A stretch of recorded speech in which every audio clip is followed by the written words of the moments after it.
వచ్చిన వానికి ఊరడించు మాటలు.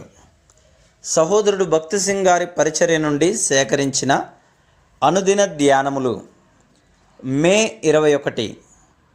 కాబట్టి ప్రతి మనుష్యుడు తన్ను తాను పరీక్షించుకొనవలెను, అలాగు చేసి ఆ రొట్టెను తిని ఆ పాత్రలోనికి త్రాగవలెను. ప్రభు శరీరమని వివేచింపక తిని త్రాగువాడు తనకు శిక్షావిధి కలుగుటకే తిని త్రాగుచున్నాడు. ఇందువలనే మీలో అనేకులు బలహీనులను రోగులనై ఉన్నారు. 1 కొరింథీ 11:28 నుండి 30 వచనములు. మన ప్రభు అయిన యేసుక్రీస్తు యొక్క కోరిక ఏమనగా, ఆయన సంఘం కలంకమైనను ముడతయైనను అట్టిది మరి ఏదైనను లేక పరిశుద్ధమైనదిగాను నిర్దోషమైనదిగాను మహిమగల సంఘముగాను ఆయన ఎదుట నిలవబెట్టబడవలనన్నదియే. అది ఆయన కోరిక మాత్రమే కాదు, దాని కొరకు ఆయన అన్ని ఏర్పాట్లు చేసెను. యూదా 24, 2 తెస్సలోనిక 1:10, 1 యోహాను 3:1-3 వచనములు, యోహాను సువార్త 6:36 నుండి 57 వచనములు.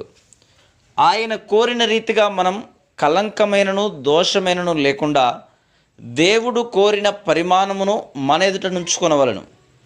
ఆయనను పోలిన వారముగా, ఆయన కుమారుని యొక్క సారూప్యమునకు మార్చబడిన వారముగా మనం ఉండవలనని ఆయన కోరుచున్నారు. మనం ఆయనకు విధేయత చూపిన యెడల ఆయన తన జీవమును మనలో మన ద్వారా సమృద్ధిగా కుమ్మరించగలడు. మనము ప్రభువు బల్ల చుట్టూ చేరి వచ్చినప్పుడు మనం ప్రభు చుట్టూ చేరి ఉన్నామని జ్ఞాపకం ఉంచుకొనవలను. మన పరిమాణము ఆయనే. ఏ బోధకుడో ఉపదేశకుడో లేక తక్కినవారో కాదు. మనము ఇతర మనుషుల వలె, గొప్ప పరిశుద్ధుల వలె, గొప్ప బోధకుల వలె, చివరకు అపోస్తలుడైన పౌలు వలె ఉండుటకు కూడా ప్రయత్నించరాదు. మనం ఆయన వలె ఉండవలనని ప్రభువు కోరుచున్నారు.